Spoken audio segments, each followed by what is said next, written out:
Golden కథలు. ఒక ఊరి చివర ఒక చిన్న పెంకుటింట్లో మంగయ్య, అతని భార్య పార్వతి నివసిస్తున్నారు. మంగయ్య పరమ అమాయకుడు, అబద్ధం ఎరుగనివాడు, కాని లోకజ్ఞానం అస్సలు లేనివాడు. అతని భార్య పార్వతి మాత్రం చాలా తెలివైంది, సమయస్ఫూర్తి గలది. మంగయ్యకు ఒక స్నేహితుడున్నాడు. అతని పేరు రంగయ్య. రంగయ్య పరమజిత్తులమారి, ఇతరులను మోసం చేసి డబ్బులు సంపాదించడంలో దిట్ట. ఒకరోజు ఉదయం పార్వతి తన చేతికి ఉన్న గాజులు అమ్మి తీసుకువచ్చిన 10 రూపాయలను మంగయ్య చేతిలో పెట్టింది. ఆ రోజుల్లో 10 రూపాయలంటే చాలా పెద్ద మొత్తం. ఏవండి, మన పేదరికం రోజురోజుకి పెరిగిపోతుంది. నా గాజులమ్మి తెచ్చిన ఈ 10 రూపాయలు తీసుకెళ్ళండి. ఏదైనా చిన్న వ్యాపారం ప్రారంభించి 4 డబ్బులు సంపాదించి తీసుకురండి. జాగ్రత్తగా వాడండి. వ్యాపారమా? నాకేం వ్యాపారం తెలుసు పార్వతి. సరే, ఎలాగూ నా ప్రాణ స్నేహితుడు రంగయ్య ఉన్నాడు కదా, వాడు చాలా తెలివైనవాడు. వాడి దగ్గరికి వెళ్ళి ఈ 10 రూపాయలతో ఏ వ్యాపారం చేయాలో సలహా అడుగుతాను. అయ్యో, ఆ రంగయ్య పరమ దగాకోరు, నక్కలాంటోడు. దయచేసి వాడి దగ్గరికి వెళ్ళకండి. వాడు మిమ్మల్ని ఈ 10 రూపాయలకు ముంచేస్తాడు. మీ అమాయకత్వాన్ని ఆసరాగా తీసుకుంటాడు. చచ్చా, వాడు నా చిన్ననాటి స్నేహితుడు పార్వతి. నన్ను అస్సలు మోసం చేయడు. నువ్వు చూస్తుండు, ఈ 10 రూపాయలను 50 రూపాయలు చేసి తెస్తాను అంటూ మంగయ్య వినకుండా ఆ 10 రూపాయల నోటు పట్టుకుని సరాసరి రంగయ్య ఇంటికి వెళ్ళాడు. రా మంగయ్య, రా. ఏంటిలా ఉదయాన్నే వచ్చావు? విశేషమేంటి? రంగయ్య, నా భార్య 10 రూపాయలు ఇచ్చి ఏదైనా వ్యాపారం చేయమందిరా.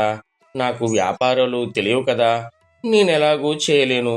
ఏదైనా లాభం వచ్చే వ్యాపారం ఉంటే ఈ 10 రూపాయలను నువ్వే నాకు ఇప్పించవా? ఒరే మంగయ్య, నువ్వు నా ప్రాణ స్నేహితుడివి కాబట్టి ఎవరికీ తెలియని ఒక పెద్ద రహస్య వ్యాపారం చేస్తాను, విను. నిన్న రాత్రి మా గుర్రం ఒక పెద్ద గుడ్డు పెట్టిందిరా. దాన్ని 20 రూపాయలకు వేరే అడిగాడు. నీకు కాబట్టి 10 రూపాయలకి ఇస్తాను. ఆ గుడ్డును నువ్వు పక్కలో పెట్టుకుని పడుకుంటే 10 రోజుల్లో మంచి గుర్రపు పిల్ల అవుతుంది. అప్పుడు నువ్వు దాన్ని 50 రూపాయలకు అమ్ముకోవచ్చు. 40 రూపాయలు సులభంగా లాభం దొరుకుతుంది అన్నాడు రంగయ్య. మంగయ్య ఆశ్చర్యంతో నోరు తెరిచాడు. గుర్రం ఎక్కడైనా గుడ్డు పెడుతుందా? పిచ్చి మంగయ్యకు ఆ మాత్రం లోకజ్ఞానం కూడా లేదు. అబ్బా, ఎంత మంచివాడివిరా రంగయ్య. ఇప్పుడే ఆ గుర్రపు గుడ్డు నాకు ఇచ్చేయి. నా భార్య సంతోషిస్తుంది. నిజంగా లాభం వస్తుంది కదా అనుకుని 10 రూపాయలు రంగయ్య చేతిలో పెట్టి గుర్రపు గుడ్డు ఇవ్వమన్నాడు. రంగయ్య నవ్వుకుంటూ వంటింట్లోకి వెళ్ళి బూడిద పట్టిన ఒక పెద్ద బూడిద గుమ్మడికాయను తెచ్చి దానికి సున్నం బాగా పూసి తెల్లటి పెద్ద గుడ్డులా మార్చి రంగయ్య చేతిలో పెట్టాడు. ఇదిగోరా గుర్రపు గుడ్డు, జాగ్రత్తగా నెత్తిన పెట్టుకుని వెళ్ళు. కింద పడితే గుర్రపు పిల్ల చచ్చిపోతుంది. మంగయ్య ఆనందంగా దాన్ని తీసుకుని బయలుదేరాడు.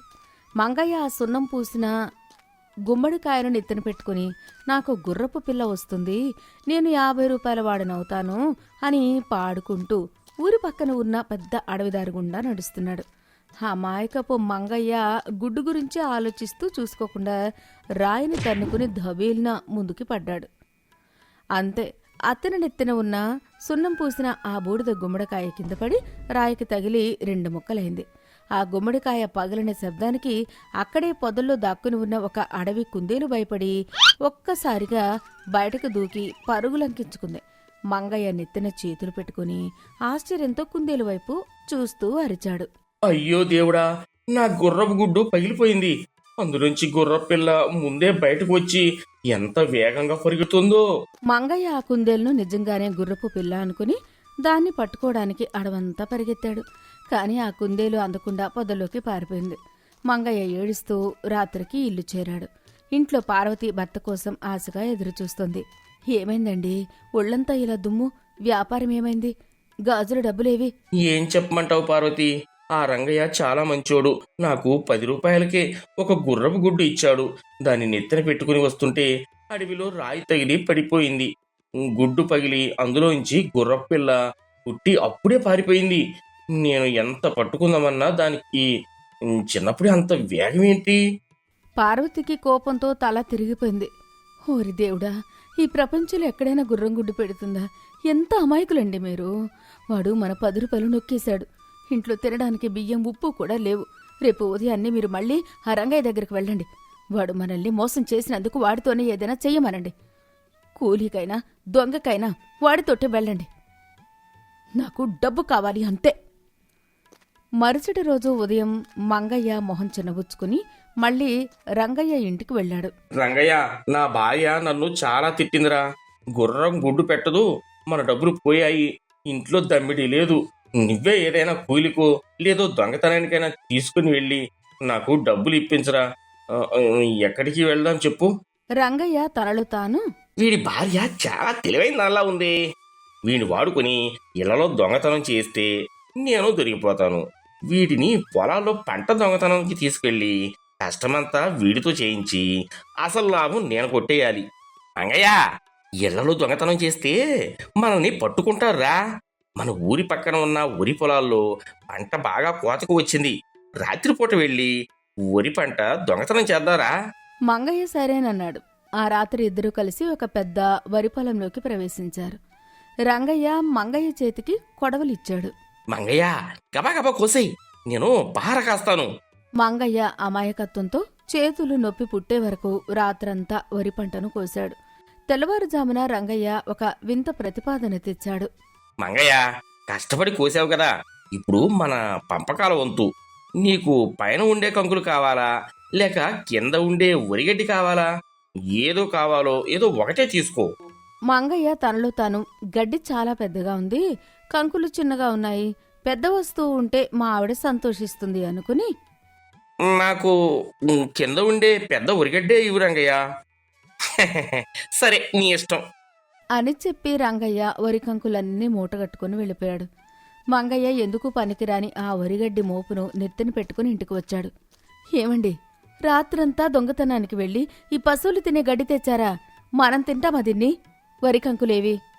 రంగయ్య నన్ను అడిగాడు పార్వతి, పైనవి కావాలా కిందవి కావాలా అని. కింద వరిగడ్డి పెద్దగా ఉందని నేను దీన్నే తెచ్చాను. ఓరుని తెలివి మండా, వరి కంకుల్లో పైన ఉంటారా నాయన? గడ్డితో మనకేం పని? ఆ రంగయ్య నిన్ను మళ్ళీ పిచ్చోణ్ణి చేశాడు. ఇక ముందు ఎప్పుడైనా వెళ్తే ఎవరైనా అడిగితే పైవే కావాలి అని అడుగు, అప్పుడే లాభం. సరే పార్వతి, రేపు అలాగే అడుగుతాను. మరుసటి రోజు మంగయ్య మళ్ళీ రంగయ్య దగ్గరకు వెళ్ళాడు. రంగయ్య, నిన్న వరిగడ్డితో నన్ను మోసం చేశావు. ఈ రోజు కూడా దొంగతనానికి వెళ్దాం, కానీ ఈ రోజు నాకు ఖచ్చితంగా పై పంట మాత్రమే కావాలి. సరేరా, నీ ఇష్టం, పై పంటే ఇస్తాను. ఈ రాత్రి మనం వేరుశనగ పొలానికి వెళ్దాం. ఆ రాత్రి ఇద్దరూ కలిసి వేరుశనగ పొలంలో పడ్డారు.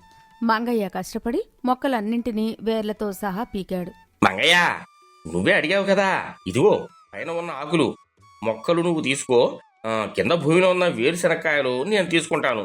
మంగయ్య సంతోషంగా ఆ పనికిరాని ఆకులు మొక్కల మూటను నెత్తిన పెట్టుకుని ఇంటికొచ్చాడు. పార్వతి మొక్కల్ని చూసి, ఇవేంటండి ఆకులు తెచ్చారు, కాయలేవి? నువ్వే కదా పార్వతి, పైవే అడుగు అన్నావు, అందుకే పైన ఉన్న ఆకులు తెచ్చాను. కింద ఉన్న కాయలు రంగయ్య తీసుకున్నాడు.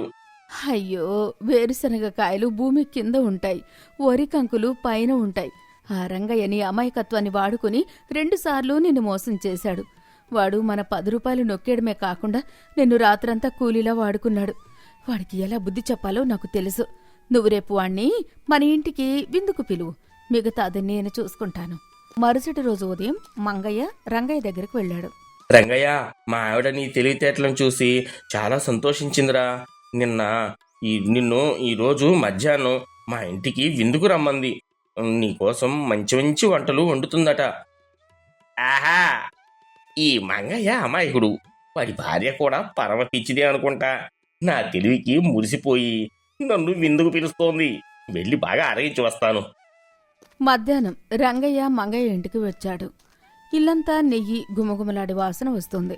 పార్వతి కావాలని నెయ్యి పొయ్యిలో వేసి వాసన రప్పించింది. రండి రంగయ్య గారు, కూర్చోండి. మీరు మా ఆయనకు ప్రాణ స్నేహితులు. ఆయనకు ఎన్నో వ్యాపార రహస్యాలు చెప్పారు. గుర్రపు గుడ్డు, పొలం పంట పంపకాలు. అబ్బో, మీ తెలివితేటలు చూసి నాకు ముచ్చటేసింది. అందుకే మీకు ఒక అద్భుతమైన విందు ఏర్పాటు చేశాను. కూర్చోండి. అదేం లేదు పార్వతమ్మ, మంగయ్య నా దోస్తు, వాడికి లోక జ్ఞానం లేదు కదా అని నేనే సాయం చేస్తున్నాను. ఇంతకీ వంటలు ఏం చేశారు? వాసన భలే వస్తోంది. మీరు మా ఆయనకి పై పంట కింద పంట అని పంపకాలు చేశారు కదా, అందుకని మీకోసం ప్రత్యేకంగా ఆకాశ వంటకం చేశాను.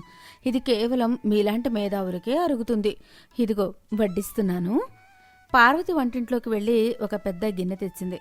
అందులో నుంచి కేవలం పొగలు వస్తున్న వేడి నీళ్లను తెచ్చి పెట్టింది.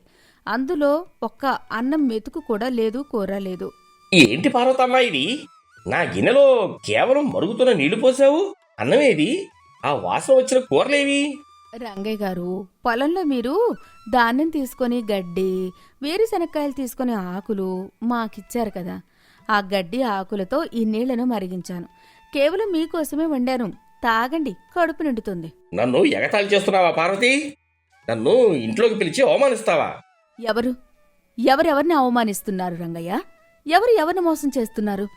నా అమాయక భర్తను నమ్మించి నా చేతి గాజుల డబ్బులు 10 రూపాయలు నొక్కేసింది నువ్వు కాదా? ఈ ప్రపంచంలో ఎక్కడా లేని గుర్రపు గుడ్డు అనే అబద్ధం చెప్పింది నువ్వు కాదా? రాత్రంతా నా భర్తతో కూలీ చేయించి కంకులు వేరుశనగ కాయలు దొంగిలించింది నువ్వు కాదా?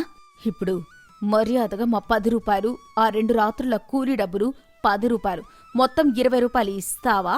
లేకపోతే ఇప్పుడే ఊరి రచ్చబండ దగ్గరికి వెళ్ళి పటేల్ గారికి నీ దొంగతనాల గురించి చెప్పి నిన్ను ఊరి నడుబొడ్డున చెట్టుకు కట్టేసి కొట్టిస్తాను. ఆ రోజుల్లో పటేల్ తీర్పులు చాలా ఘోరంగా ఉండేవి. దొంగతనం నిరూపణ అయితే ఊరు నుంచి వెలివేసేవారు. రంగయ్యకు ఒక్కసారిగా భయంతో చెమటలు పట్టాయి. పార్వతి కోపం చూసి వణికిపోయాడు. వద్దు పార్వతమ్మ, వద్దు. నేను నీ భర్తను మోసం చేసింది నిజమే. నా తప్పు తెలుసుకున్నాను. నీ తెలివి ముందు నా దొంగ బుద్ధి పని చేయలేదు. ఇదిగో నీ 10 రూపాయలు, కూలీ డబ్బులు మొత్తం కలిపి 20 రూపాయలు ఇప్పుడే ఇచ్చేస్తున్నాను. నన్ను క్షమించు. రంగయ్య ఇదంతా చూసి నోరు తెరిచి ఆశ్చర్యంతో చూస్తూ ఉండిపోయాడు. తన భార్య తెలివితేటలకు, ధైర్యానికి అతనికి ఎంతో గర్వంగా అనిపించింది. అదే సమయంలో తన అమాయకత్వం వల్ల భార్య ఎంత బాధపడిందో గుర్తొచ్చి కళ్లల్లో నీళ్లు తిరిగాయి. పార్వతి, నన్ను క్షమించు పార్వతి.